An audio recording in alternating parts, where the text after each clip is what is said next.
Kami rendahkan diri di hadapan-Mu,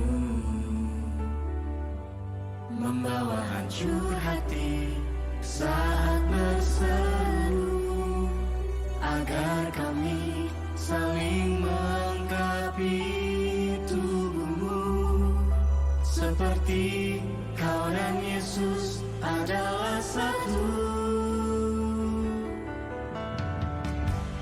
Kami rendahkan diri di hadapan-Mu, membawa hancur hati saat berseru, agar kami saling melengkapi tubuh-Mu, seperti Kau dan Yesus adalah satu. Jadikan kami satu, seperti kerinduan-Mu, agar dunia tahu bukti nyata dari kasih-Mu. Sebelum kami pergi memberitakan kasih-Mu, mulailah dari kami lebih dulu. Kerinduan-Mu, agar dunia tahu bukti nyata dari kasih-Mu. Sebelum kami pergi memberitakan kasih-Mu, mulailah dari kami lebih dulu.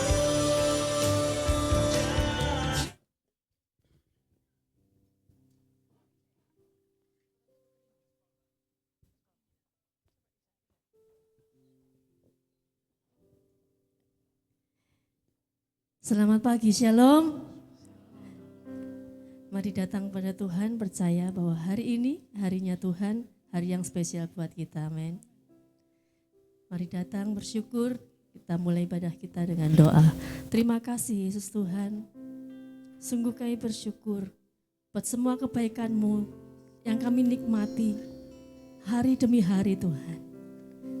Sebab bersama-Mu kami menikmati semua yang terbaik yang Kau sediakan bagi kami. Kami mau naikkan pujian kami, penyembahan kepada-Mu, yang terbaik dari setiap umat-Mu di tempat ini Tuhan. Kami mau menyenangkan hati-Mu. Terima kasih, biar Engkau yang hadir di sini Tuhan melawat setiap kami umat-Mu. Dalam nama Tuhan Yesus, amin.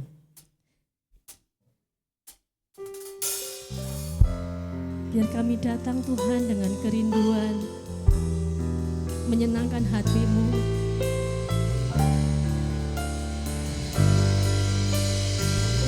Kami sungguh rindu Engkau, Yesus, kekasih jiwa kami.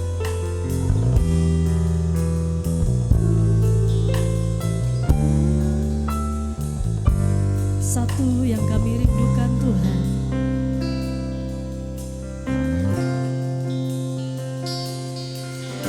satu hal yang ku rindukan ya Tuhan,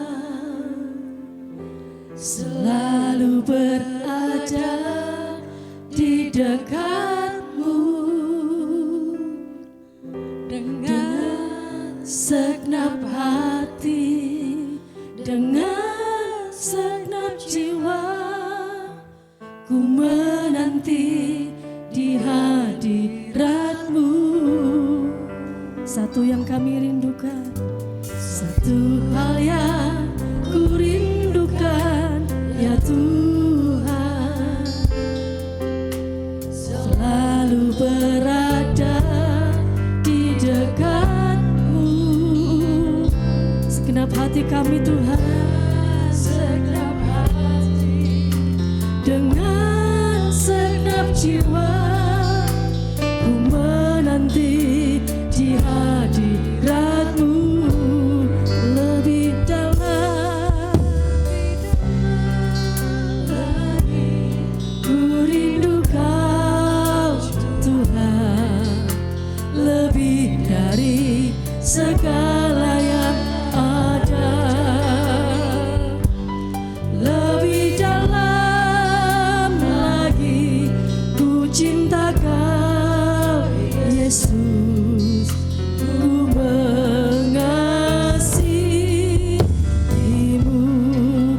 semuanya bangkit berdiri. Dengan kerinduan mari kita nyanyikan lagu ini.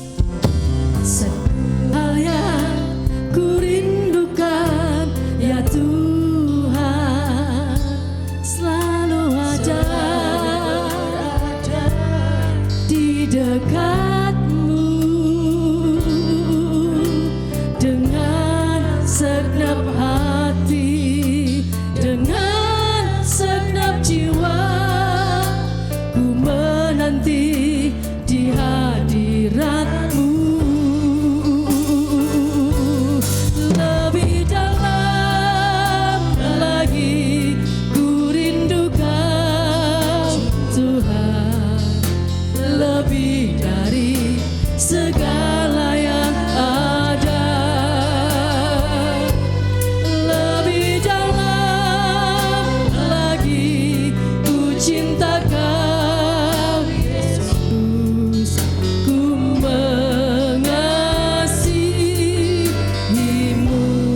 Lebih dalam lagi ku rindukan Tuhan,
akan selalu penuh dengan pujian. Tempat kediaman-Mu selalu dipenuhi dengan sorak-sorai kemenangan, karena Engkau Allah yang memberikannya bagi kami. Nyanyian pujian, nyanyian kemenangan,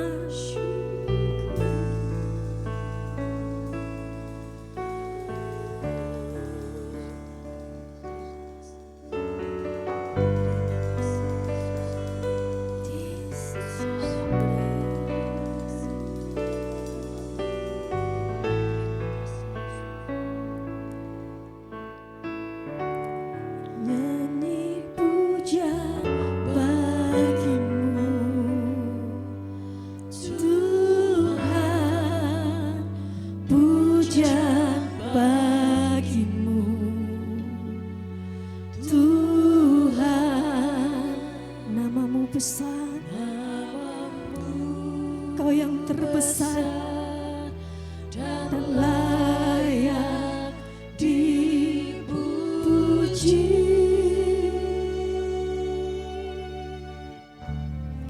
Nyanyi pujian bagi-Mu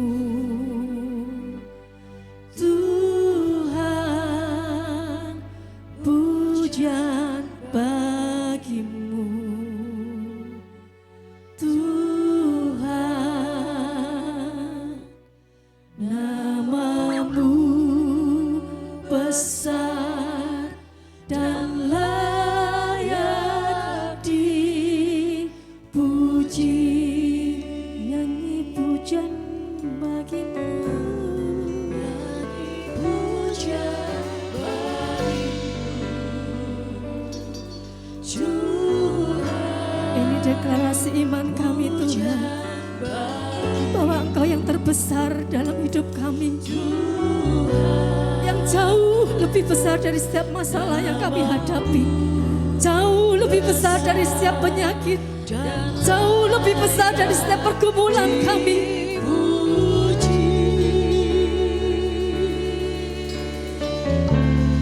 Nyanyi pujian bagi-Mu Tuhan. Sebab itu kami mau nyanyikan pujian bagi-Mu dalam segala keadaan kami Tuhan. Akan selalu ada pujian bagi nama-Mu besar dan layak dipuji. Nyanyi pujian bagi-Mu, nyanyi pujian bagi-Mu Tuhan. Engkau yang dengar setiap pujian dari umat-Mu, pujian dari setiap hati, bukan hanya keluar dari mulut, dari setiap hati di tempat ini Tuhan. Dipuji. Kami angkat suara kami, angkat tangan kami, hanya bagi-Mu Tuhan. Pujian bagi-Mu Tuhan. Nama-Mu besar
Yesus. Amin. Berikan tepuk tangan bagi Tuhan Yesus sekali lagi. Haleluya. Mari masuk gerbangnya dengan sukacita. Bersorak-sorai bagi namanya yang kudus.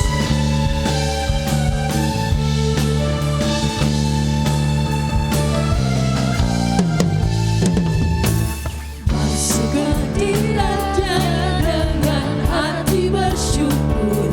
Masuk di gerbangnya dengan pujian. Gerbangnya dengan pujian. Bermasmurlah baginya.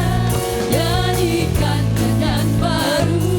Kami bersuka Cita sekarang menyembahnya.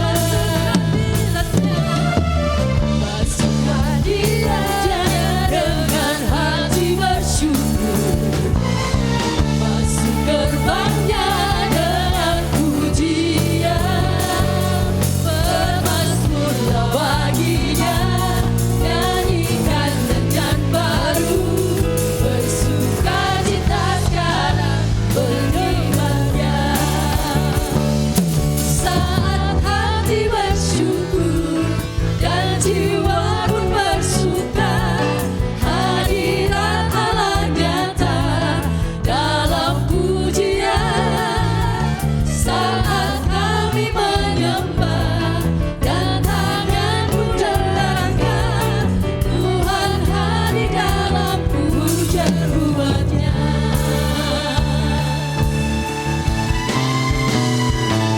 Masuk di hadirat Tuhan yang pujian.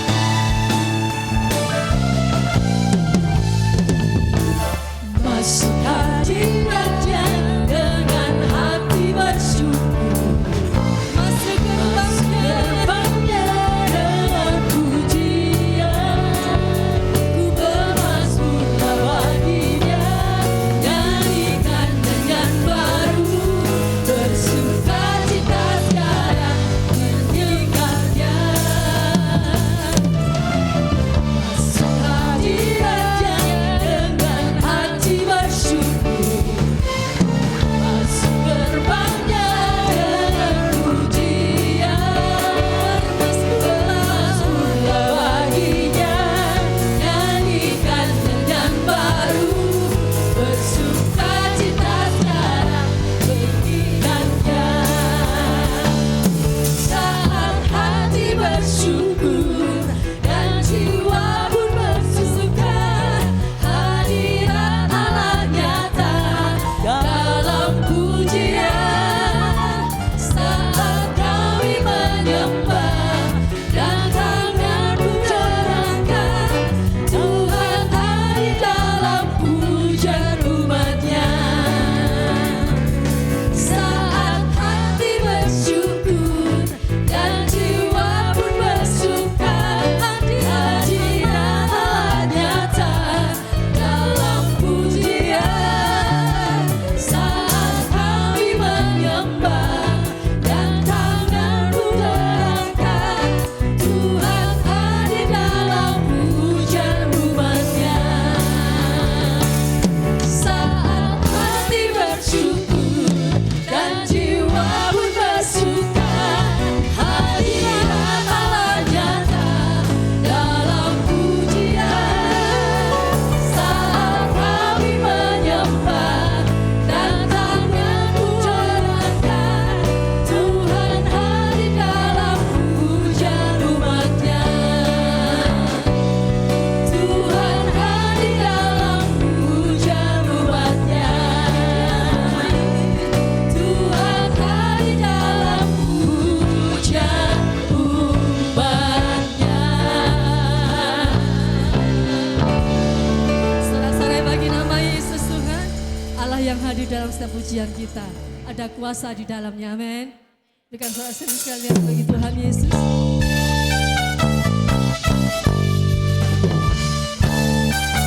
Kami percaya Tuhan, ada kuasa dalam setiap pujian kami saat kami menyembah.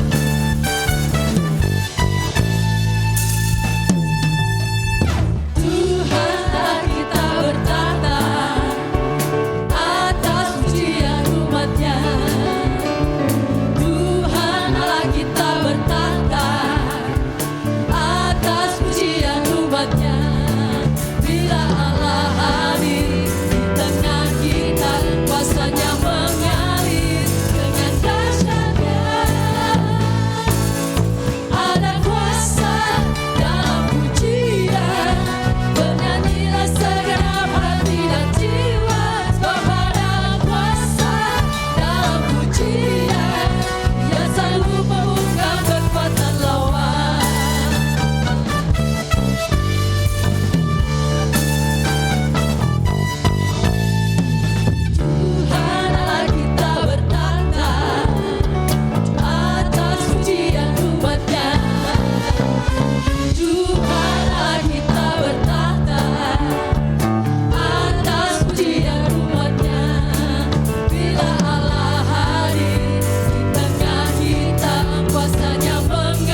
dan jiwa kepada kuasa dalam pujian yang sanggup membungkam kekuatan lawan.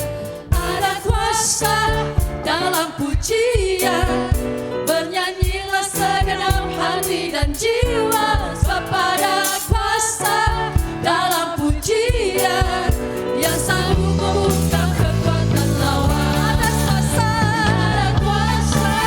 dalam pujian, bernyanyilah segenap hati dan jiwa kepada kuasa dalam pujian yang sanggup membungkam kekuatan lawan. Yang sanggup membungkam kekuatan lawan. Yang sanggup membungkam kekuatan lawan.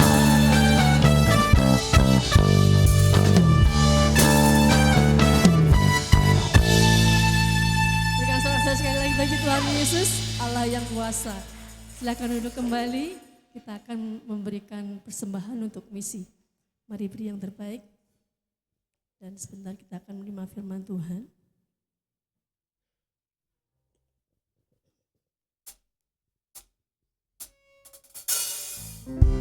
Kami percaya Tuhan, setiap hal yang terjadi dalam hidup kami itu akan membuat kami berjalan dalam rancangan-Mu dan membuat kami menjadi seperti-Mu. Semakin Kau sempurnakan,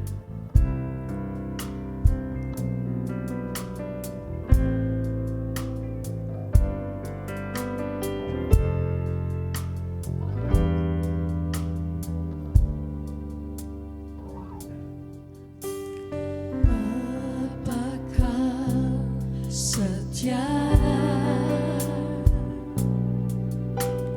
takkan meninggalkan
Mari kita bangkit berdiri, kita siapkan hati kita untuk firman Tuhan. Kasih-Mu ku mau jadi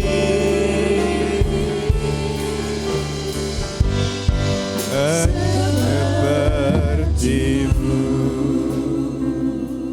Haleluya, Jesus, terima kasih Tuhan. Jesus, haleluya.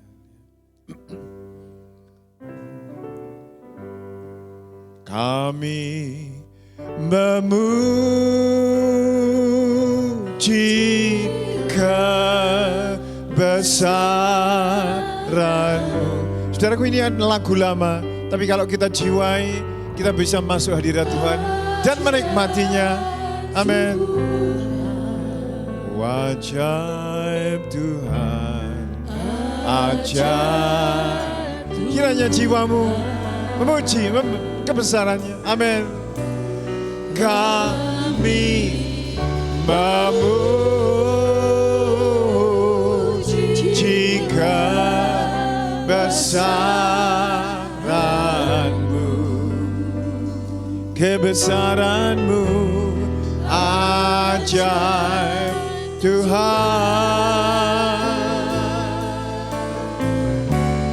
ajaib Tuhan. Glory, haleluya, amin. Kami memuji kebesaran. Besar Engkau Tuhan, ajaib Engkau Tuhan, ajaib Tuhan, sungguh ajaiblah Tuhan, ajaib Tuhan, selamanya kami memuji kebesaran-Mu, ajaib Tuhan, ajaib Tuhan, ajaib Tuhan, ajaib Tuhan. Amin. Jesus. Ajaib Tuhan.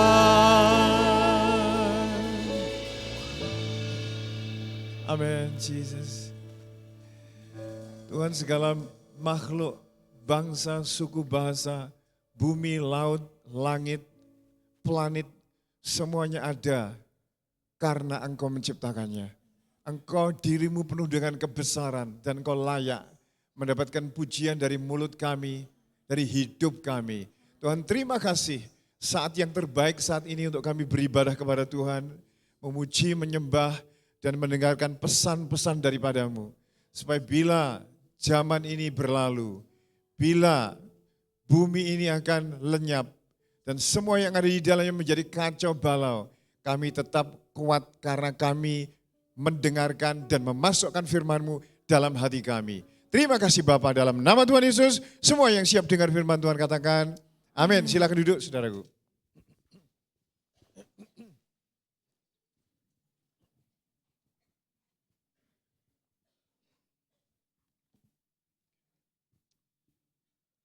Selamat pagi, salam semuanya Bapak Ibu Saudara. Terima kasih atas doanya, kami telah pulang dari Papua selama seminggu ya, dari Kamis minggu yang lalu sampai Kamis kemarin. Dan ini saya akan menayangkan beberapa foto atau video clips yang mungkin bisa menjadi gambaran Bapak Ibu Saudara apa yang terjadi di sana, bagaimana orang Papua itu, dan ya apa yang bisa saya foto di situ saya tayangkan. Silahkan ditayangkan videotronnya. Nah ini namanya Jim, sini namanya Dewi. Jim ini asli Papua, Dewi orang Toraja ya. Ini dipasturi di sana, kami ada di sana ya fotonya. Dia mengembalakan GUPDI di Timika, saudaraku. Silahkan lagi. Nah ini saya sedang mendoakan, saya itu sebetulnya ke sana diundang untuk mendoakan pernikahan yang ke-40 tahun. Apa kurang uang Batin Kuning Timika kok ngundang saya ya, saudaraku. Karena saya dibelikan tiket, ya wes berdoa. PP tiketnya mahal, sekali ke sana 4 juta, satu orang 8 juta, suami istri 16. Hanya untuk saya memberikan petuah, pesan-pesan dan mendoakan pernikahan mereka yang ke-40 tahun. Itu yang menikah. Yang ada botaknya itu Pak Samuel namanya, itu orang asli Papua, yang sebelahnya itu Bu Sabar Sihombing, orang Batak ya. Itu yang ke-40 ini anak cucunya, anak-anaknya ini ada yang nikah dengan orang Papua, kebanyakan begitu ya, itu semuanya. Cucunya ada 10. Nah oke, berikutnya. Nah ini di TPJ atau di GUP Biak ya, Pak Bu Ella memberitakan firman Tuhan, masih kok di Biak, di Timika. Ya itu ada beberapa, ya kurang lebih 15 orang. Ini ke foto banyak yang belum datang ya, setelah itu ada yang datang. Jadi mereka ada di papan begini, lantainya dari lantai semen, terus dikasih karpet begitu aja. Dan ini masih pinjem, saudaraku ya, dipinjemi gratis. Begitu. Oke, berikutnya. Nah ini ketika kumpul semuanya jumlahnya sekian ini ya, campur kebanyakan orang Papua ya, saudaraku. Saya di belakang sendiri sana, saya putih kayak orang barat.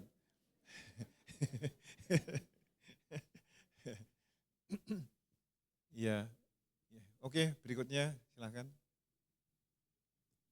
Nah ini kami tiba di Biak, ini yang pendetanya sebelah sini Pak Yan, baru dari Toraja, istrinya orang Toraja, ini jemaatnya ini juga jemaat, ini kalau ini belum, bukan pengurus PGPI di Biak ya saudaraku. Ini ketika kami tiba di airport Biak, antara Timika ke Biak kurang lebih 2 jam ya, 2 jam. Jadi Papua itu besar, luas sekali. Silahkan diteruskan. Nah ini ibadahnya di GUP Biak, saudaraku. Nah kebanyakan mayoritas memang orang-orang dari orang-orang Papua. Ya teruskan. Nah ini Bu Ella yang khotbah KKR ya. Banyak yang khotbah ini di jamaah Tuhan. Ada yang jatuh, terpelanting. Ada juga yang ketika pulang itu masih terasa hadirat Tuhannya dibawa pulang, saudaraku. Ya sampai mereka mengalami lawatan Tuhan. Terus kan? Oh ini kok, kalau ini di Timika lagi ya, di rumah gereja sana yang karena belum ada biaya dan sebagainya, beberapa rusak dan ditinggali orang-orang ini. Ini baru mendem ini ya, 1, 2, 3 ini baru mendem. Jadi ini foto dalam keadaan mendem. Nah, itu. Jadi orang sana itu suka mendem. Ya. Tapi mendemnya bukan hanya karena minuman, biasanya dinyedot lem yang namanya apa itu?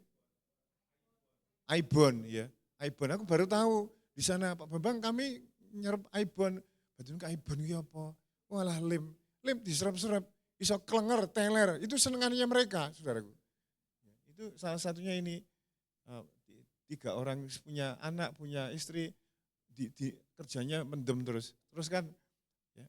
Nah ini foto yang di bawah ini, ketika saya keluar dari gereja, kayak geletaan di pinggir jalan, kok jatuh.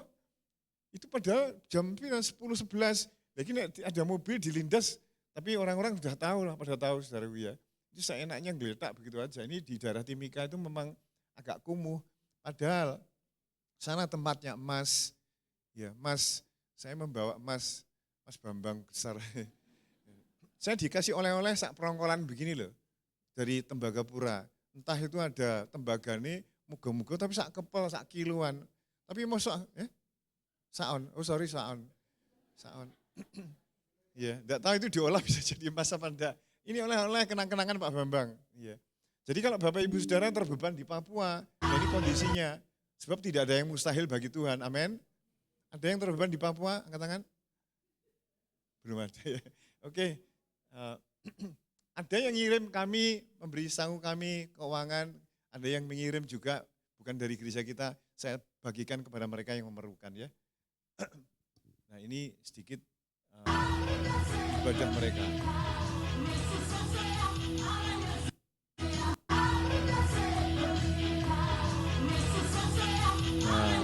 joget nggak malu saudara. Oh, sudah. Wah, ini BL-nya nih.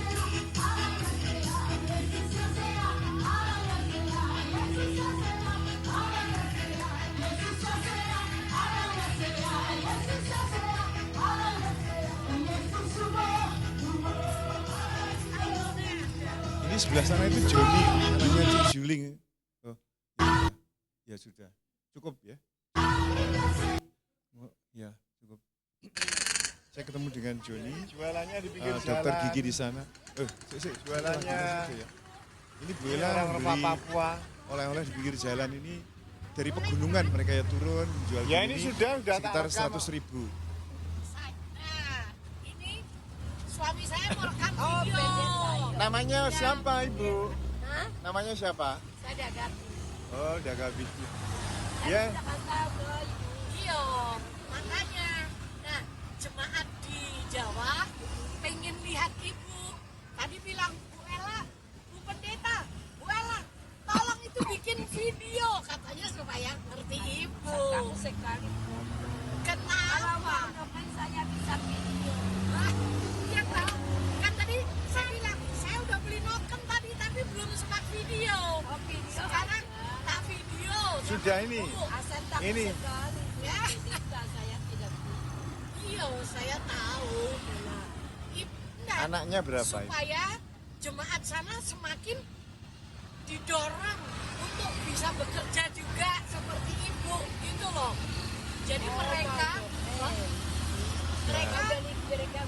lihat itu ini jualan noken kan. Jadi mereka juga berpikir, oh berarti semangat untuk cari berkat Tuhan kan gitu toh. Sudah iya kan. Nah wis mau video Pak. Ini? Wes. Sudah. Ayo kita berdiri sebentar aja, mau kok? Kenapa? Saya mau kue pendeta. Iya. Kalian anak mau Itu yang jualan di seberang sana banyak sekali. Sebelah sana.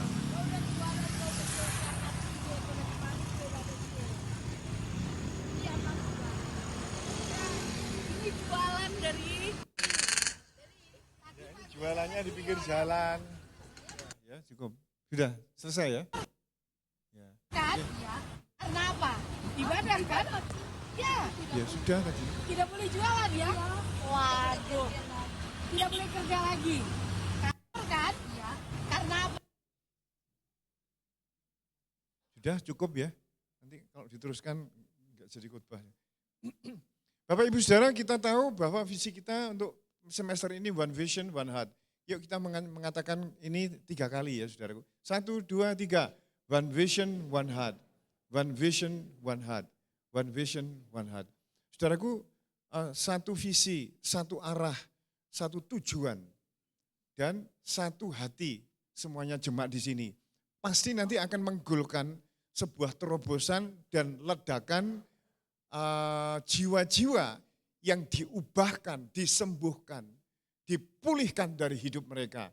Nah tahun ini saya harap toyan kita akan berlipat-lipat karena kita mempunyai sikap satu visi, satu tujuan. Ya. Nah kita akan lihat membedah jemaat mula-mula ini bagaimana saudaraku. Kok bisa berkembang bahkan setiap hari jumlah bilangan yang diselamatkan ditambahkan ke gereja, saudaraku. Coba kita lihat Kisah Rasul pasal yang kedua. Kisah Rasul pasal yang kedua, 41 sampai 47. Ya. Kisah Rasul pasal yang kedua, ayat 41 sampai 47, saya yang ganjil, Bapak Ibu Saudara yang genap. Ya. Kisah Rasul 2 mulai ayat 41, saya yang ganjil, saudara yang genap.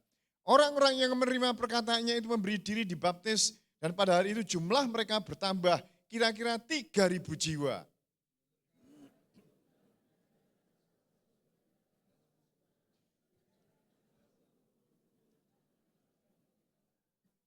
Maka ketakutanlah mereka semua sedang rasul-rasul itu mengadakan mujizat-mujizat dan tanda-tanda.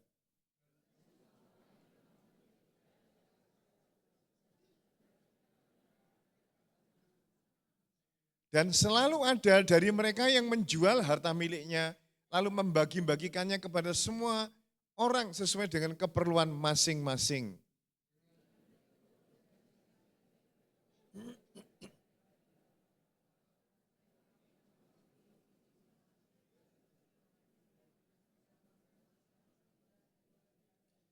Ayat 47 bersama-sama. 1, 2, 3. Sambil memuji Allah, mereka disukai semua orang dan tiap-tiap hari Tuhan menambahkan jumlah mereka dengan orang yang diselamatkan. Saudaraku, secara alkitabiah dan gereja mula-mula ditulis dalam kitab setelah Injil Yohanes, itu bukan untuk sekedar sebuah kisah yang bagus, tetapi dicetak, ditulis untuk menjadi patron, contoh kehidupan gereja-gereja di kemudian hari. Bahwa gereja yang kecil sekalipun, terbatas sekalipun, kebanyakan mereka miskin, saudaraku, bisa berkembang. Mereka tanpa gedung, belum ada Alkitab, tidak ada komputer, tidak ada jet, tidak ada mobil, saudaraku. Tidak ada spanduk, tidak ada alat-alat komunikasi canggih seperti kita sekarang. Yang ada yang paling cepat ya keledai, kalau kaya ya kuda, ya saudaraku. Kuda, dan itu lamban sekali. Jadi sarana untuk mereka memberitakan Injil, itu sebetulnya nol pudol gak enak belas. Dan kebanyakan mereka itu di gereja mula-mula hidup di dalam penjajahan kekaisaran Romawi. Sebuah kekaisaran yang sudah menguasai di daerah Timur Tengah, di daerah Eropa, Afrika, saudaraku. Tidak ada organisasi, tidak ada sebuah negara yang bisa melawan mereka. Semuanya dijajah. Nah, dalam kondisi itu lahirlah gereja mula-mula yang kecil, dan tidak hanya kecil, sedikit orang tanpa fasilitas dikejar-kejar, dan merupakan organisasi Kristen itu waktu itu organisasi yang ilegal, tidak sah.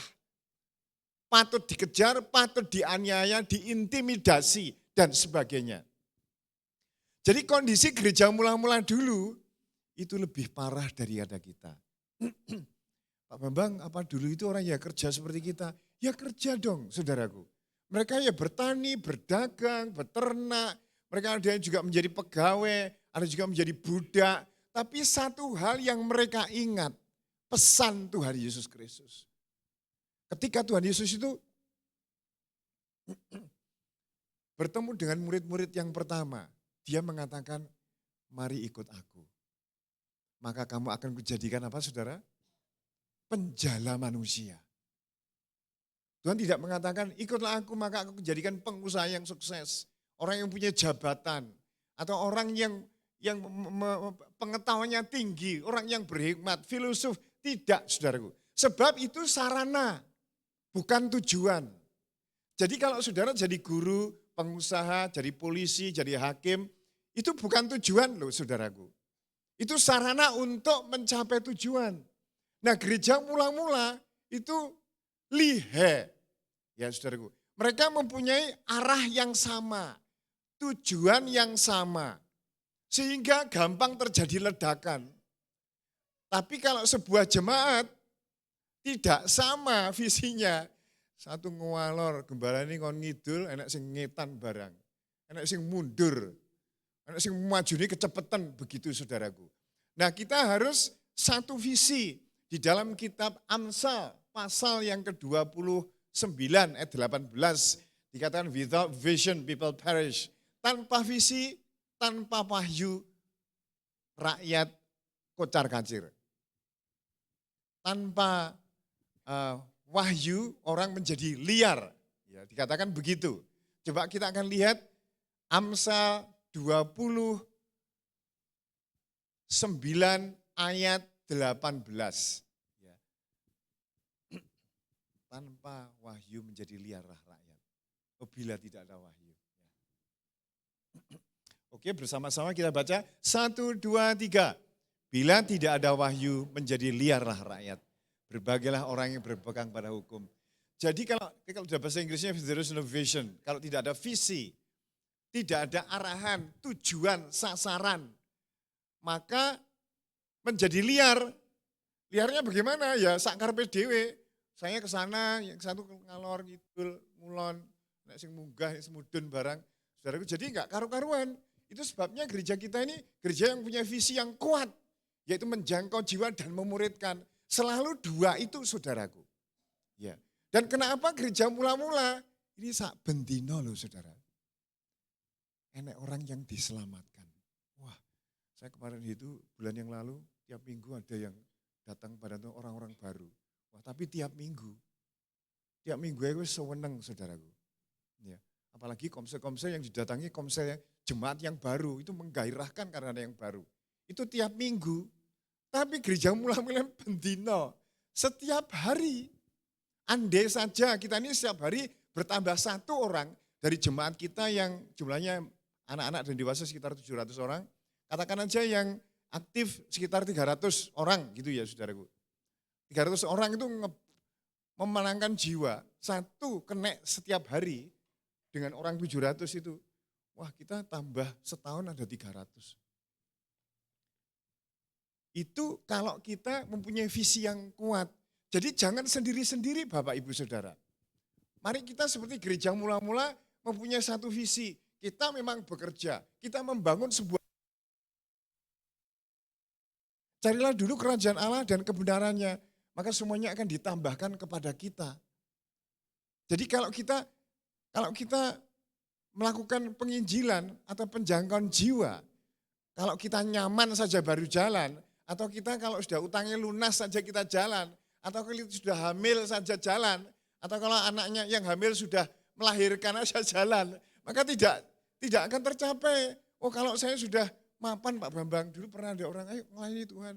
Aduh, aku sih kebebanan anak-anakku Pak Bambang nanti kalau sudah nikah semua, aku melayani Tuhan. Tak tuwiteni ya saudaraku. Siji loro terus nikah kabeh.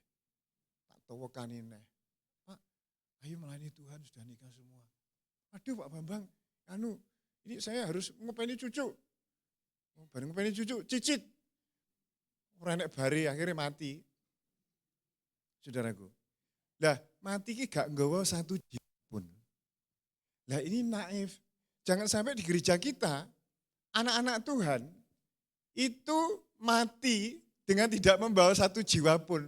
Lalu sing dikerjane ke apa? Ya saudaraku. Ya memang cari nafkah aja berarti. Sebab cari nafkah itu adalah dasar kelangsungan untuk hidup kita. Tapi bukan tujuan. Nah gereja mula-mula itu digerakkan hidupnya. Bukan oleh kebutuhan. Tapi oleh tujuan. Beda saudaraku.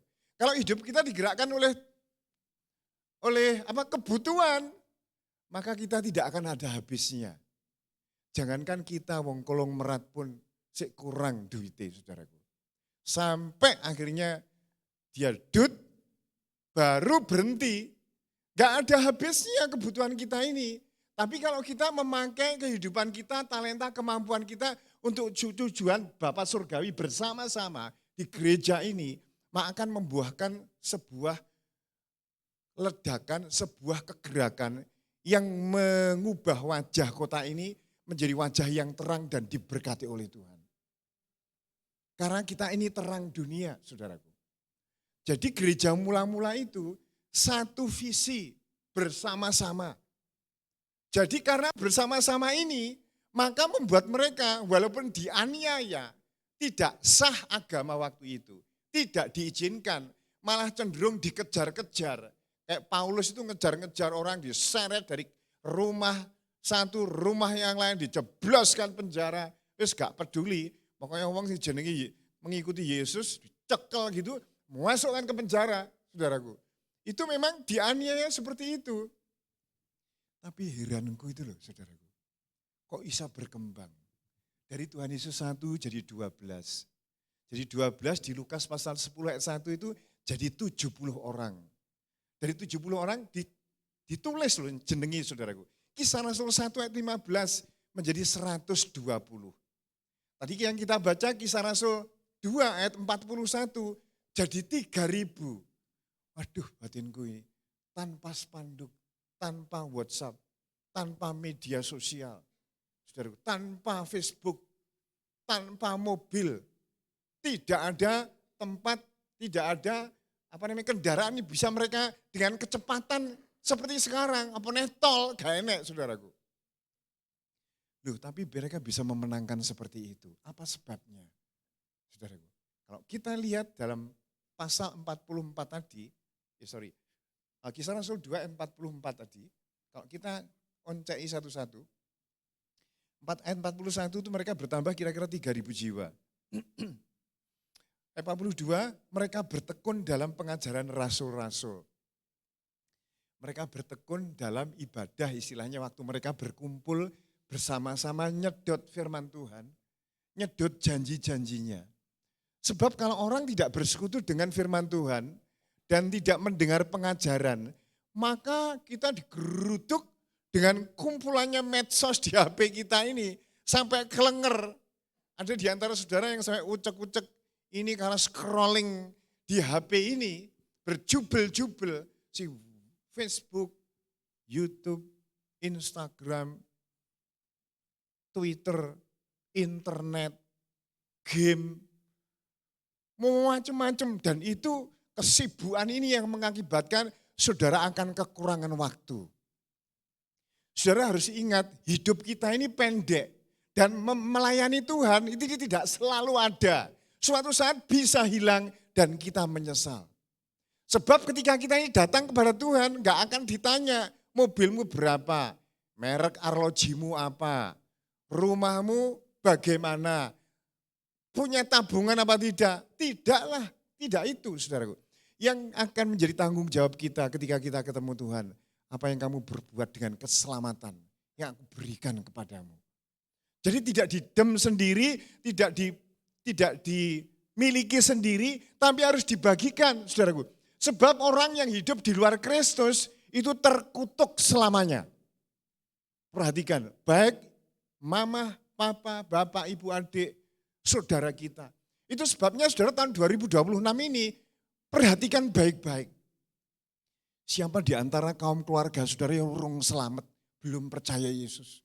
Itu mereka akan terkutuk dan masuk neraka selama-lamanya. Tanpa Kristus. Betapapun dia baiknya hidup, punya filsafat yang mantap, pendidikannya tinggi, punya uang. Pokoknya orang yang gak terima Yesus Kristus sebagai juru selamat, dia akan terhukum selama-lamanya. Tidak hanya 1000 tahun, 100 juta tahun. Tetapi selama-lamanya mengerikan. Seringkali kita menjaga diri kita, ego kita, kenyamanan kita, daripada membawa orang yang seharusnya nanti pergi ke neraka selama-lamanya. Lebih baik gak usah ngomong. Aku nanti, nah ini yang menjadi kelemahannya kita anak-anak Tuhan, saudaraku.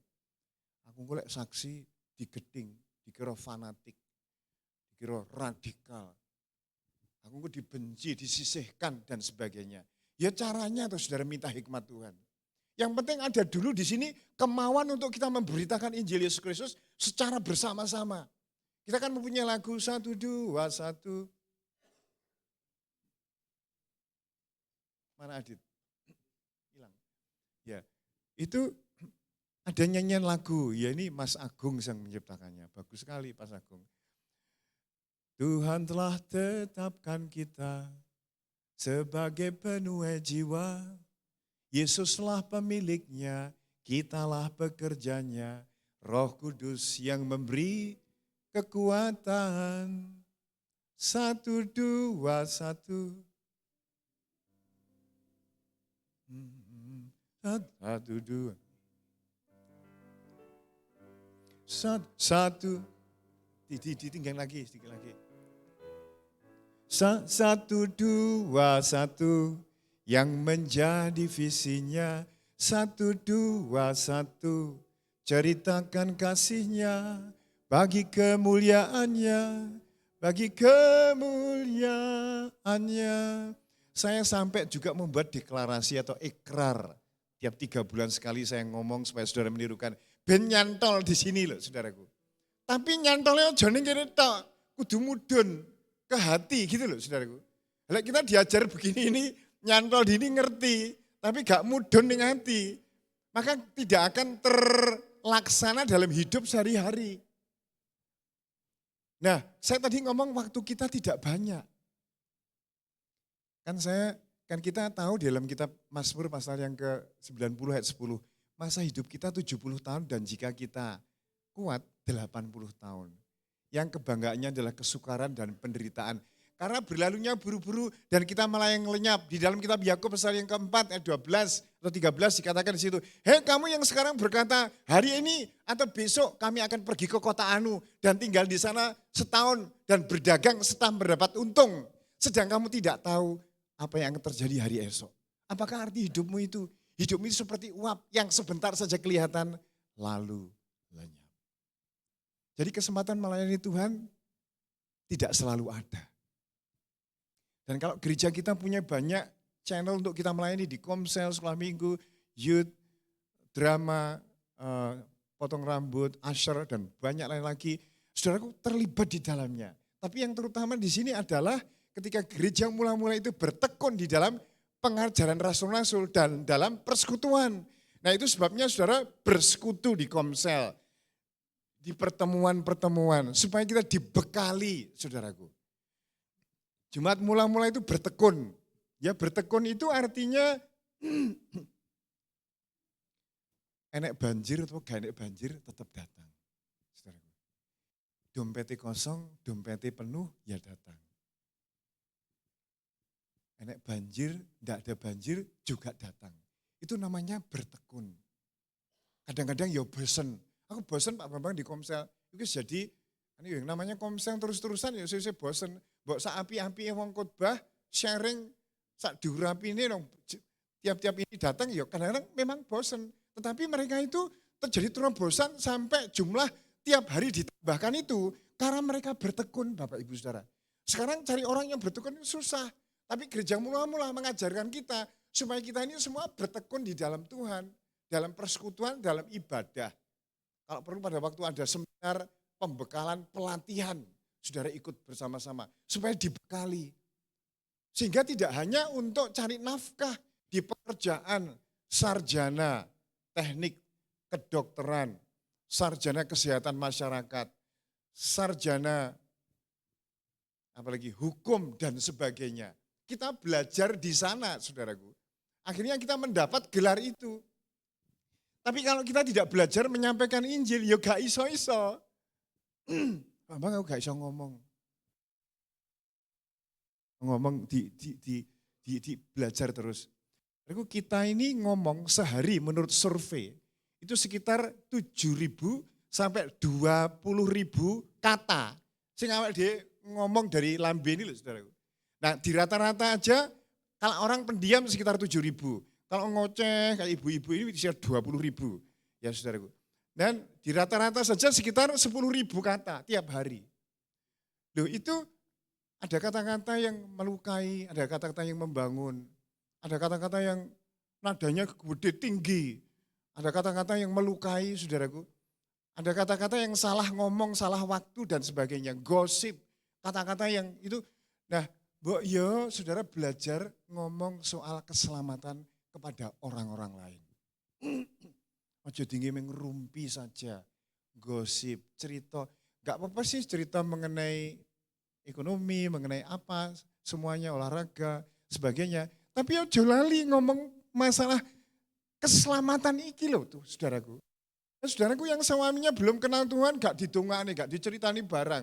Ada pembantunya juga begitu. Ada di situ setahun, 2 tahun, 3 tahun. Lelek mati piye? Sapa sing tanggung jawab? Ya awake dhewe saudaraku.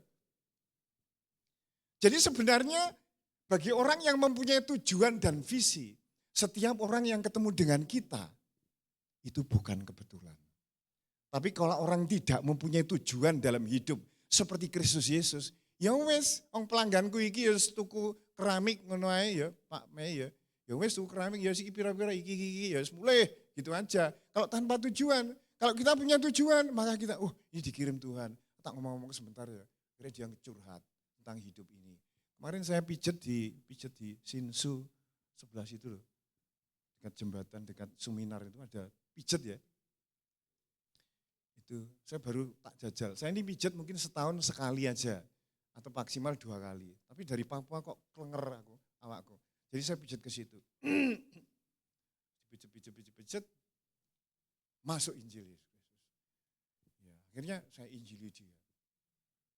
Tentang Tuhan Yesus Kristus, tentang keselamatan, tentang apa. Oh gitu ya Pak ya.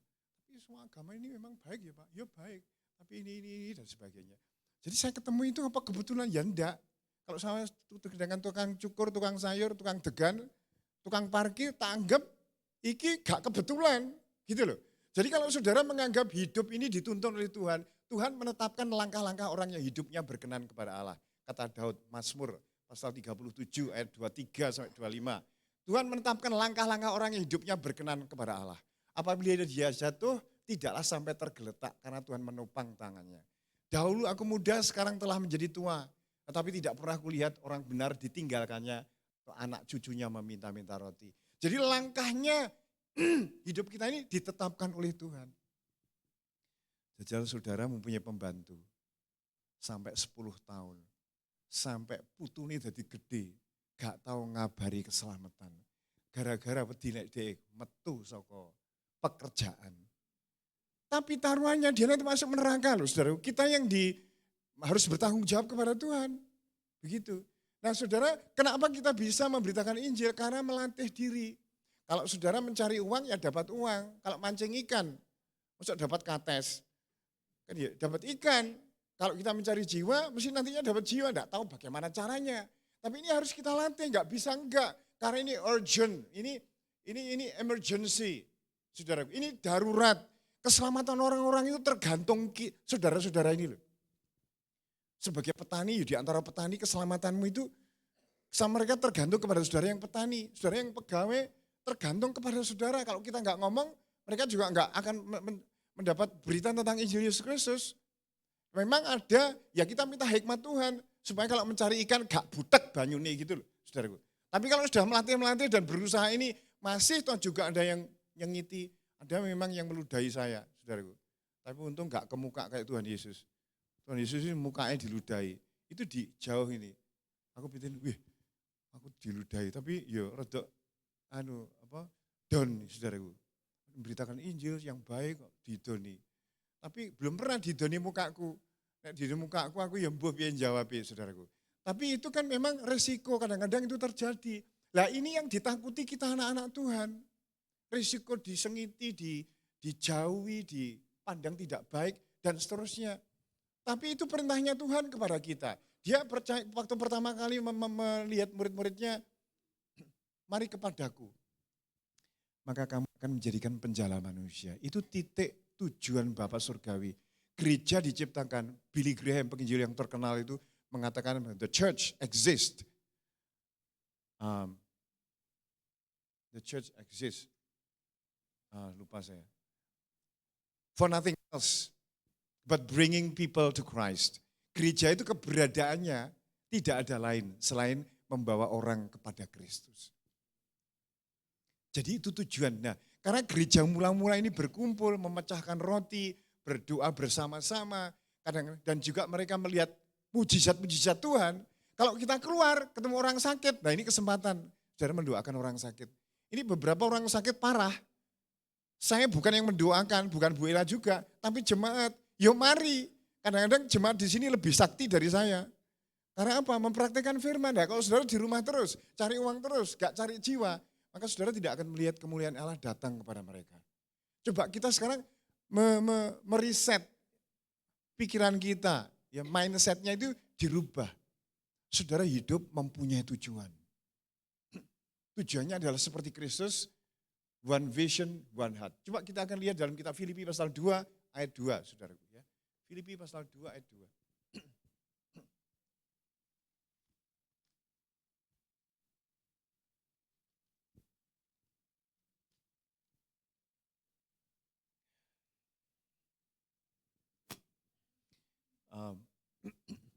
Oke, kita baca ini 1, 2, 3. Karena itu sempurnakanlah sukacitaku dengan ini, hendaklah kamu sehati sepikir dalam satu kasih, satu jiwa, dan satu tujuan. Mari kita suami, istri, anak-anak, om, tante di rumah kita. Kita tulari dengan visi ini. Karena orang yang ketemu dengan Kristus mesti ketularan.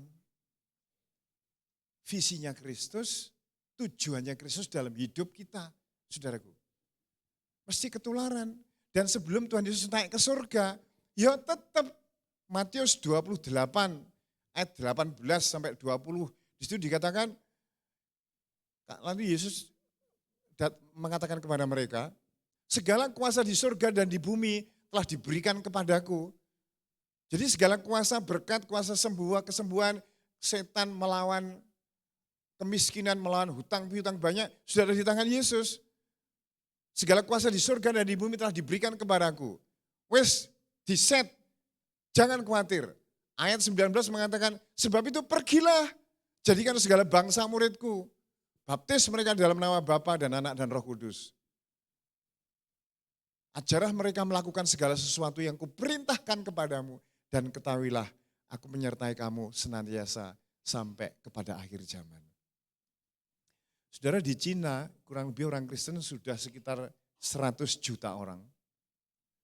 Tapi mereka punya gereja yang namanya gereja resmi yang dikendalikan partai komunis. Kitabnya harus disesuaikan dengan paham komunis. Orang-orang Kristen yang di pelosok-pelosok enggak mau. Akhirnya mereka kumpul di tempat-tempat yang tidak sah. Di gudang-gudang, di pertanian, di mana. Kadang-kadang digerebek oleh pemerintah Cina sana. Buyar, ada yang dipenjara. Ada diseksa, sampai hari ini masih terjadi. Ada gereja yang ditutup, dihancurkan dan sebagainya. Tapi mereka tetap berkembang, bertumbuh sampai hampir 100 jiwa. Nah, kesaksian di sana mengatakan demikian.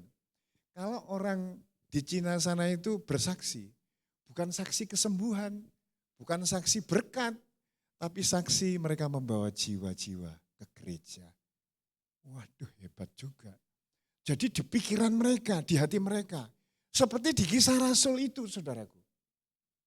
Makanya akhirnya setiap hari Tuhan menambahkan bilangan yang diselamatkan. Karena fokusnya adalah fokus tujuan Tuhan. Jadi siapapun saudara, apapun pekerjaan saudara, entah sebagai tentara, polisi, sebagai pengusaha, petani, sebagai tukang dan sebagainya. Kalau tidak membawa jiwa kepada Tuhan, saudara tidak benar-benar mengerjakan pekerjaan Allah. Jadi kita ini sudah diselamatkan untuk memberitakan keselamatan. Kalau saudara penyakit kanker dan tahu obatnya, saudara sembuh. Padahal di tetangga juga sakitnya hampir sama kanker. Dan saudara diem, tidak memberitakan. Maka saudara tidak manusiawi. Demikian juga kita. Kita itu menerima Kristus. Itu luar biasa dahsyatnya saudaraku. Dosa kita ini diampuni. Dari dosa kita lahir coer sampai kita terima Tuhan. Diampuni. Dari dosa yang kecil, menengah, sampai dosa yang hitam, kelam. Dosa begitu jahat dan keji. Kita diampuni Tuhan. Sebab Tuhan mengatakan, marilah kita berperkara. Sekalipun dosa merah seperti kermisi, akan menjadi putih seperti salju. Sekalipun berwarna merah seperti kain kesumba, akan menjadi putih seperti bulu domba. Dan pengampunan seperti itu tidak ada taranya. Tidak ada di agama lain dan kepercayaan yang lain. Dan kita sudah terima itu. Selayaknya lah kita, apakah kita hanya diam begitu saja? Bekerja dengan pekerjaan kita. Kita menikmati zona nyaman di dalam hidup kita. Tidak perlu kita ini diisin-isin orang, dimarahi orang, disingkirkan orang. Saudaraku, engkau menjalani hidup yang salah kalau demikian itu. Mari saudara di tahun 2026 ini kita menyenangkan tetap 121. Satu jemaat memenangkan 2 jiwa dalam setahun. Coba salaman dan ngomong kanan kirinya, kamu hanya menyelamatkan 2 orang loh. Ya. Kita harus bersehati. Ini ada video klip sedikit tentang kesehatian jemaat mula-mula. Coba tolong ditayangkan.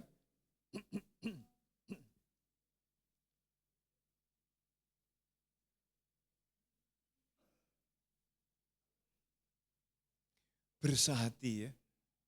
Mama, papa, bapak, ibu, adik dalam rumah tangga. Ayo kita bersehati. Kita menjangkau jiwa-jiwa. Ya, bersehati. Silahkan video tronnya ditayangkan.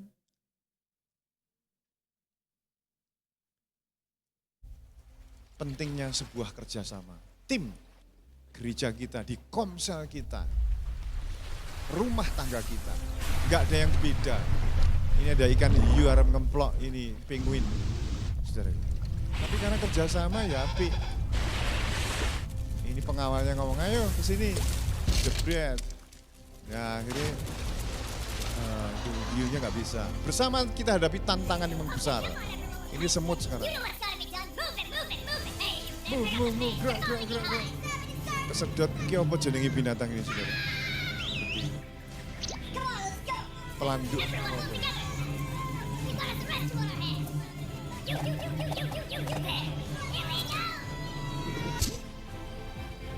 Ya, Langer. Bersama tim kita menjadi kuat.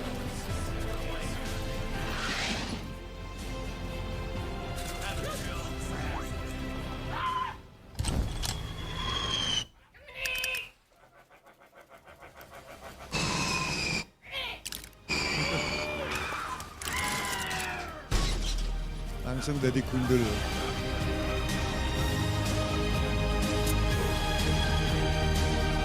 Bangun tim yang kuat, solid dan kompak, siap terpimpin, siap memimpin, be super excellent. Haleluya. Mari kita bagi berdiri saudaraku, kita akan bergandengan tangan kanan kiri. Jangan putus, bergandengan tangan kanan kiri. Oke, kita bagi berdiri, kita bergandengan tangan. Ya, ya bergandengan tangan semuanya. Ya, kamu Adit termasuk. Oke, sudah? Itu kok putus sebelah sana. Bergandengan tangan. Jangan ada yang putus. Ya, jangan ada yang putus. Mepet, gandengan semuanya. Nah, saudara akan berdoa untuk sebelah kanannya dulu 1 menit. Nanti sebelah kirinya 1 menit. Kalau disebut, kalau saudara tahu namanya, disebut namanya. Kalau enggak tahu namanya, tanya namanya siapa. Dan berdoa, misalnya sebelah kanan saya ini kampret. Ya.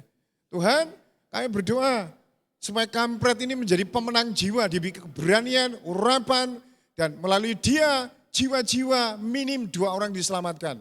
Sehingga saudara kalau tiap hari di sini ada yang diselamatkan, wah menggairahkan. Sesuai dengan gereja mula-mula. Oke?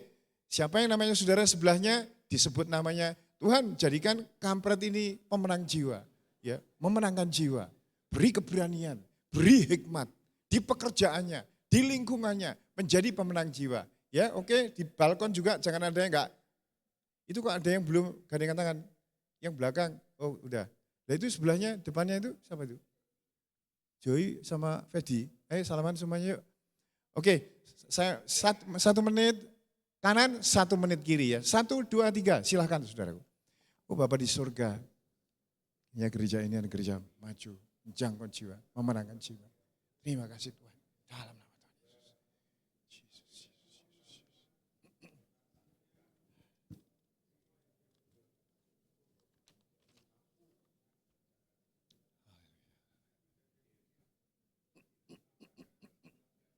Amin. Jesus. Haleluya, haleluya, haleluya. Ya. Terima kasih Tuhan Yesus. Masih sebelah kanan ya. Dalam nama Tuhan Yesus. Dalam nama Tuhan Yesus. Haleluya, Jesus. Jesus, Tuhan dengarkan doa kami, kesehatian kami, kebersamaan kami. Seperti gereja mula-mula. Kasih kata-kata. Oke, silahkan yang sebelah kiri sekarang saudara. Sebut namanya. Mempercayai dia pemenang jiwa, penjangkau jiwa, mengubah orang dalam nama Yesus.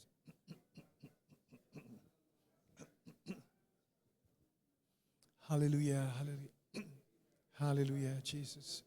Urapi Tuhan, tiap doa-doa umatmu. Urapi Tuhan Yesus. Dalam nama Tuhan Yesus, urapi Bapa di surga. Terima kasih Tuhan, terima kasih Tuhan. Urapi Tuhan, dalam nama Yesus. Dalam nama Yesus. Dalam nama Yesus. Terima kasih. Terima kasih Bapa di surga. Kami percaya Tuhan Engkau menyatukan hati kami sehingga tidak ada kami yang melenceng ke kanan ke kiri. Kami bersahati, bertekun, saling memberi dan saling menopang, mendorong dan mengasihi. Terima kasih Tuhan. Dalam nama Tuhan Yesus. Haleluya. Amin. Kita tetap berdiri, bisa dilepas. Kita akan memuji tiada lelah bekerja untuk Tuhan. Nyanyian ini ya. Tiada lelah bekerja di ladangnya Tuhan. Oh jangan lelah ya. Oke. Jangan lelah bekerja di ladangnya Tuhan. Roh Kudus yang beri kekuatan, yang mengajar dan menopang. Tiada lelah bekerja bersamamu Tuhan, yang selalu mencukupkan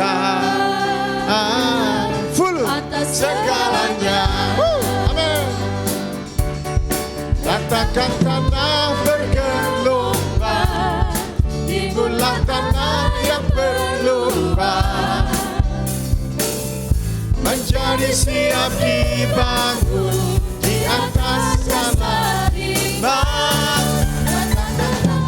Bergelombang, timbullah tanah yang berlubang, menjadi siap dibangun di atas dasar iman. Menjadi siap dibangun, menjadi siap dibangun. Satu lagi, menjadi siap dibangun di atas dasar iman. Haleluya. Ya, mohon saudara Gary berdoa untuk firman Tuhan ini. Mari kita berdoa agar kuasa Tuhan terlepas bagi kita semua. Bapa, kami mengucap syukur Tuhan buat hari ini, buat pagi hari ini Tuhan. Kami boleh menerima firman-Mu Tuhan yang mengajarkan kami Tuhan untuk mengerti Tuhan visi yang daripada-Mu Tuhan. Kami boleh kerjakan Tuhan di dalam setiap kehidupan kami. Perlengkapi kami Tuhan, urapi kami Tuhan untuk menjadi alat-Mu. Supaya hari-hari ini Tuhan, apapun Tuhan yang kami perbuat Tuhan, boleh menyenangkan hati-Mu.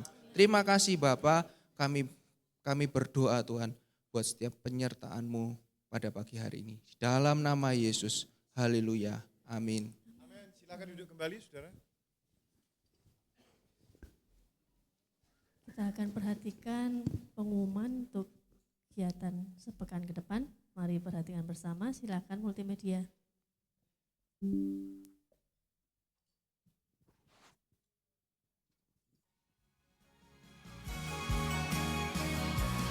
Shalom, Jemaat GUP El Sari yang dikasihi Tuhan, berikut pengumuman gereja untuk 1 minggu ke depan.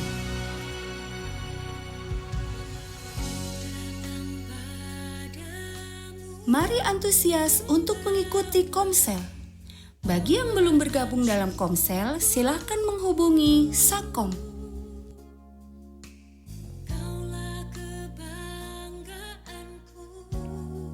Mari kita awali sepanjang hari dengan mengikuti doa pagi.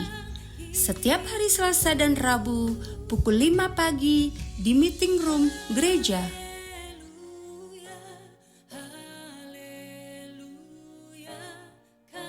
Menara doa setiap hari Senin sampai Jumat pukul 6 sore di meeting room gereja sesuai dengan jadwal Komsel masing-masing.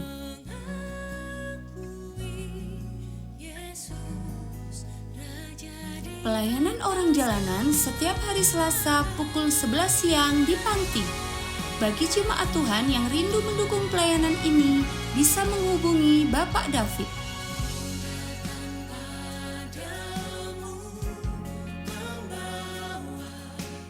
Ibadah El Sade Kids hari Minggu, sesi 1 pukul 7 pagi dan sesi 2 pukul 4 sore di Aula Peniel.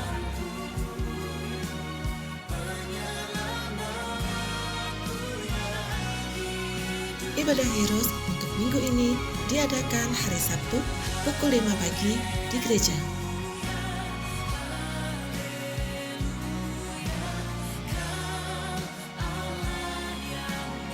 Mari rasakan kasih dan jamahan Tuhan dalam ibadah raya hari Minggu pukul 7 pagi dan pukul 4 sore.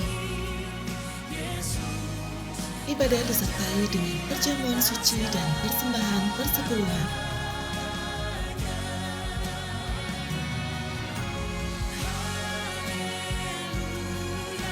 Retret aktivis dan jemaat GUPL Sadai diadakan hari Sabtu tanggal 21 Februari 2026, bertempat di Rimba Pujian Yolena Sarangan. Untuk info pendaftaran, silakan menghubungi panitia atau staf gereja.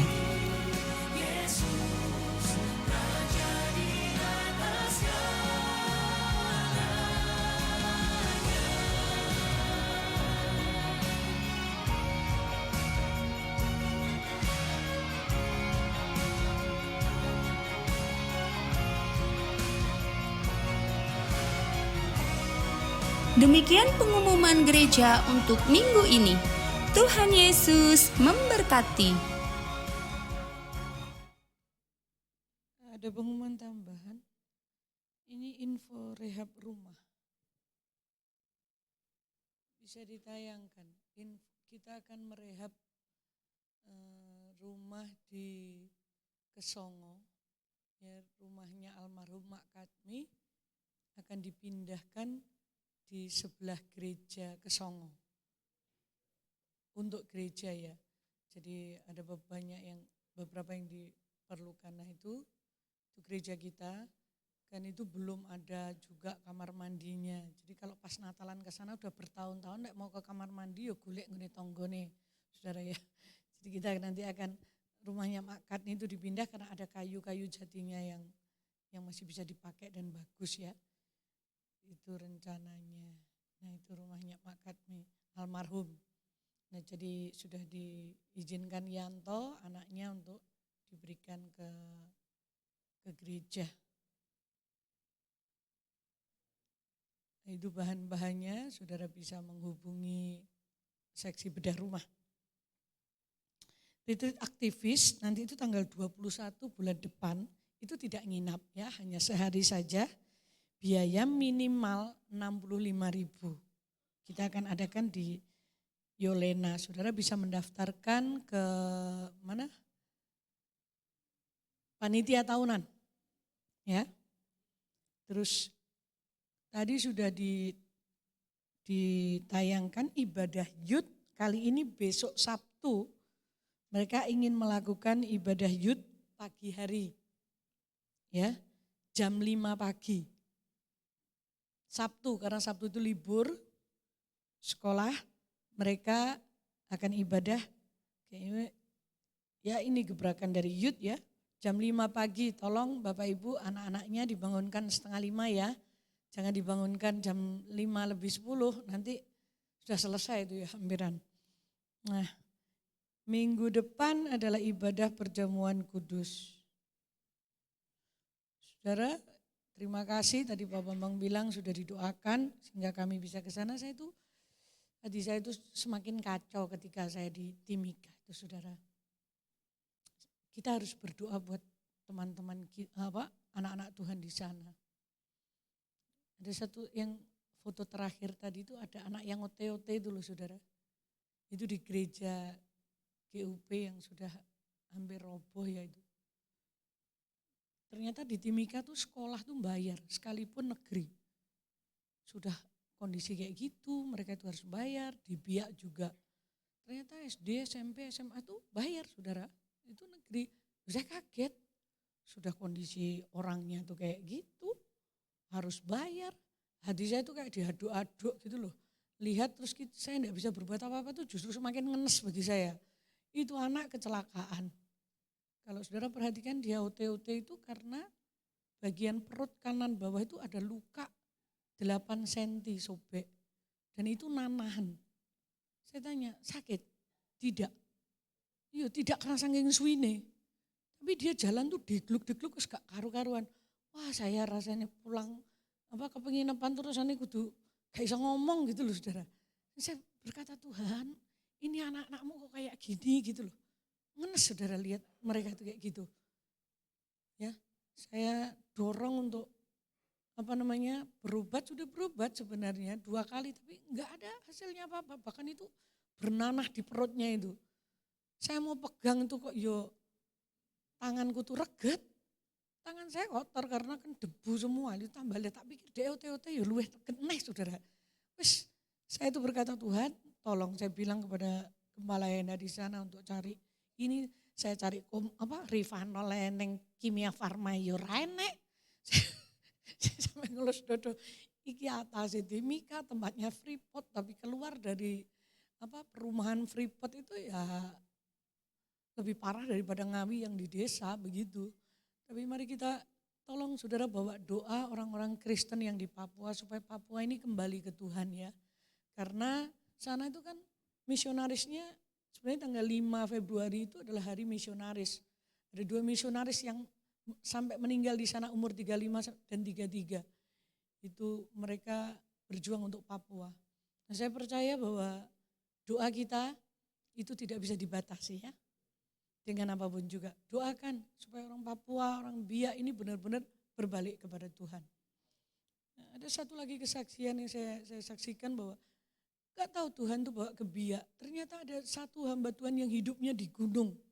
Saudara, hidupnya di gunung, ternyata dia pernah praktek di gerejanya mama. Loh, lucu saudara.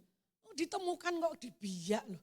Tahun 93 itu orang dia lulusan dari SAT. Ditemukan di Biak. Ketika tahu bahwa kami dari Ngawi, dia cerita ke Pak Bambang. Saya pernah di Ngawi magang waktu saya sekolah Alkitab di rumahnya Bu Suwarto. Loh, lah istri saya anaknya, dia bilang gitu. Dan kita cerita-cerita saya itu kayak benar-benar saya benar-benar dikuatkan. Dia melayani di gunung. Ketika saya diajak lewat, saudara, itu loh tempatnya gunung itu tempat pelayanannya Pak Martin namanya, Pak Martin. Dia masih ingat Pak Manalo, Pak Purba itu ya. Saya bilang, lah aku gak kuat, aku lek munggah rono ambekanku hilang ning kene saudaraku. Karena itu tinggi sekali. Dan mereka harus itu benar-benar istrinya waktu fellowship itu kita hari terakhir cerita ke saya bahwa dia punya anak 3, sekolah untuk SMA aja nggak bisa.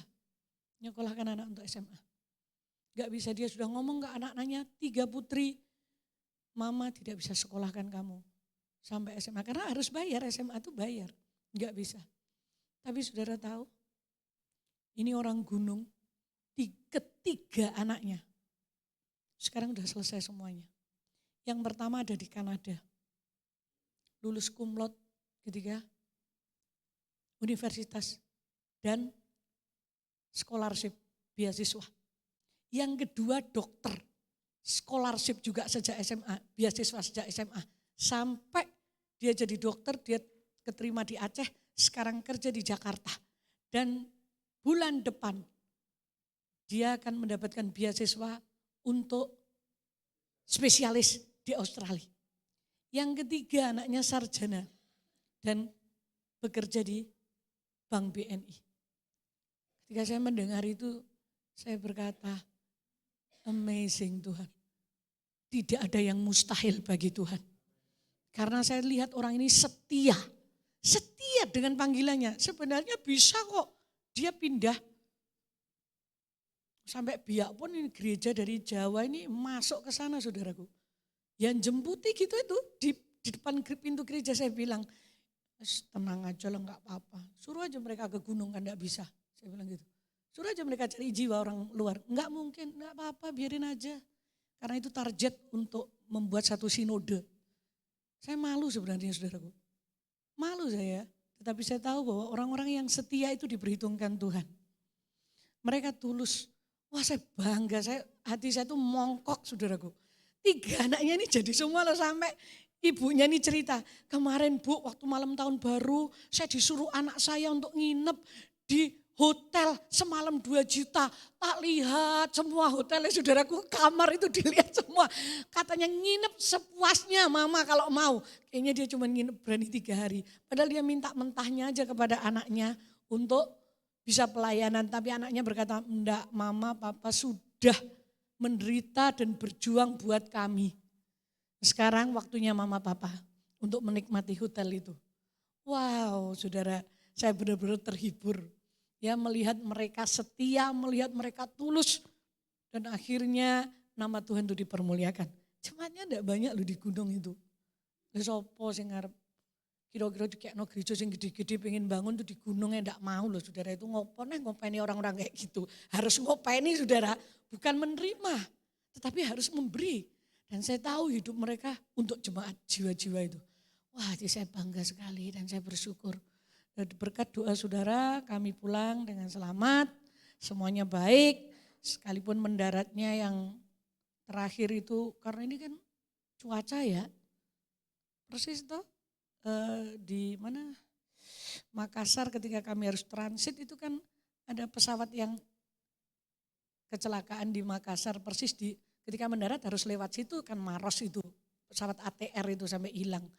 Tapi sekalipun kami mendaratnya mentul-mentul tapi tetap Tuhan tolong. Pak Bambang bilang, "Loh, lah mendarat kok koyok ngene?" Wis ora apa-apa sih penting selamat, saya bilang gitu. Saudaraku, ya itu ajaibnya Tuhan. Terima kasih. Mari kita akan berdoa buat mereka juga, ya. Kita akan bawa kepulauan-kepulauan di Indonesia yang dulunya mereka itu milik Tuhan akan kembali kepada Tuhan. Mari kita berdiri bersama. Kita akan bersukacita, bersyukur, kita bawa persembahan kita kepada Tuhan.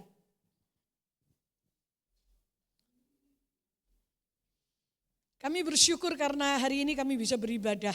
Sungguh Tuhan, visi misimu itu tetap, jantung hatimu adalah untuk menyelamatkan dan memuridkan mereka. Sekarang di tangan kami ada persembahan, kuduskan persembahan ini. Biarlah persembahan ini Tuhan boleh menjangkau banyak jiwa untuk diselamatkan, untuk dimuridkan. Kuduskan persembahan ini. Biarlah hatimu bersukacita karena kami mempersembahkan kepada Tuhan. Kita tengadahkan tangan kita ke surga. Kami tengadahkan tangan kami ke surga. Tuhan, kami bersyukur karena di tempat ini Tuhan melakukan pekerjaan-pekerjaan yang ajaib masih terjadi. Dan kami percaya ketika kami menyatukan hidup kami selaras dengan tujuanmu, maka mujizat pasti terjadi. Kuasamu terjadi di tengah-tengah kami. Di dalam nama Yesus Kristus. Saudaraku, pulanglah ke rumahmu masing-masing. Renungkan firman Allah. Belajarlah hidup untuk selaras dengan tujuan dan hatinya. Maka kekuatan surga akan turun atasmu. Kiranya berkat Allah mengalir dalam hidupmu. Diberkati keluargamu. Diberkati kesehatanmu. Diberkati usahamu. Diberkati sawah ladang ternakmu. Diberkati jualanmu. Diberkati engkau yang bekerja di bagian pemerintah. Untuk menjadi saksi. Menjadi alatnya. Sehingga di mana saja Tuhan tempatkan. Kita menjadi berkat. Mulai hari ini Tuhan. Kiranya kasih setiamu turun atas kami. Dan nama Tuhan dipermuliakan.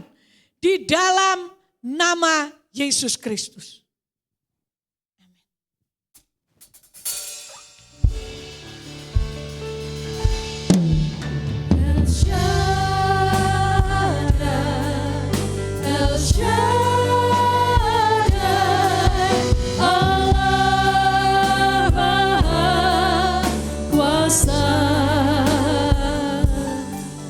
Dia besar, Dia besar, El Shaddai mulia, El Shaddai, El Shaddai, Allah Maha Kuasa.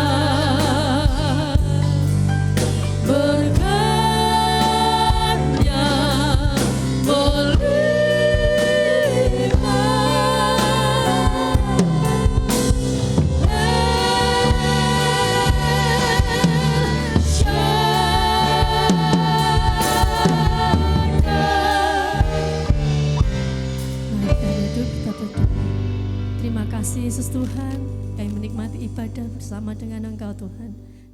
Dan berkat-berkat-Mu berlimpah dalam hidup kami. Terima kasih dalam nama Tuhan kami Yesus kami bersyukur dan berdoa.